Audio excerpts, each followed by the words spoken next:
കൊട്ടിയൂർ വൈശാഖോത്സവത്തിൽ പെരുമാൾക്ക് നെയ്യാട്ടം നടത്തി. തിരുവാഭരണങ്ങളും പൂജാകുംഭങ്ങളുമായി ഭണ്ഡാരമെഴുന്നള്ളത്ത് ഇന്ന് രാത്രി നടക്കും. കൊട്ടിയൂർ വൈശാഖ മഹോത്സവത്തിന്റെ നെയ്യാട്ടം കഴിഞ്ഞു. അക്കരെ തിരുവഞ്ചിറയിലെ മണിത്തറയിലെ സ്വയംഭൂശിലയിൽ ആദ്യം നടത്തുന്ന അഭിഷേകമാണ് നെയ്യഭിഷേകം. ചൊവ്വാഴ്ച സന്ധ്യയ്ക്ക് മുതിരേരി വാളുമായി മൂഴിയോട്ടില്ലത്ത സുരേഷ് നമ്പൂതിരി ഇക്കരെ കൊട്ടിയൂരിൽ എത്തിച്ചേർന്നു. വാളെഴുന്നള്ളത്ത വേളയിൽ നെയ്യമൃത് വ്രതക്കാർ ഇക്കരെ നടയിൽ സന്നിഹിതരായിരുന്നു. മന്ത്രജപത്തോടെ മുതിരേരി വാളിനെ ഭക്തർ വരവേറ്റു.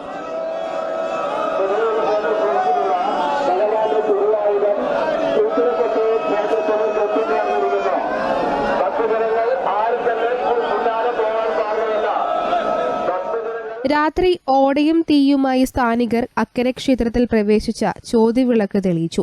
തുടർന്ന് ബ്രാഹ്മണർ മണിത്തറയിൽ പ്രവേശിച്ച് സ്വയംഭൂവിനെ ആവരണം ചെയ്ത് അഷ്ടബന്ധം നീക്കം ചെയ്ത് നാളം തുറന്നു. പാത്തിവെച്ച് രാശി വിളിച്ച ശേഷം നെയ്യാട്ടം നടത്തി.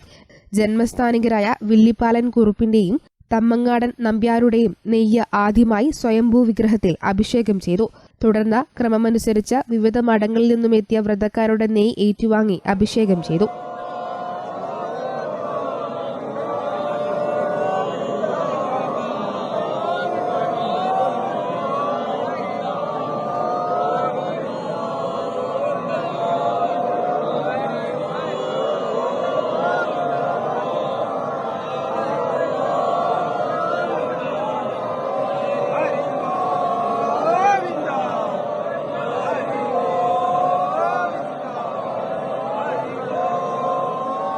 ഉഷകാമ്പ്രം സ്ഥാനിക ബ്രാഹ്മണൻ ഭഗവത് സ്വയംഭൂവിൽ നടത്തുന്ന നെയ്യഭിഷേകത്തിന് കാർമ്മികത്വം വഹിച്ചു.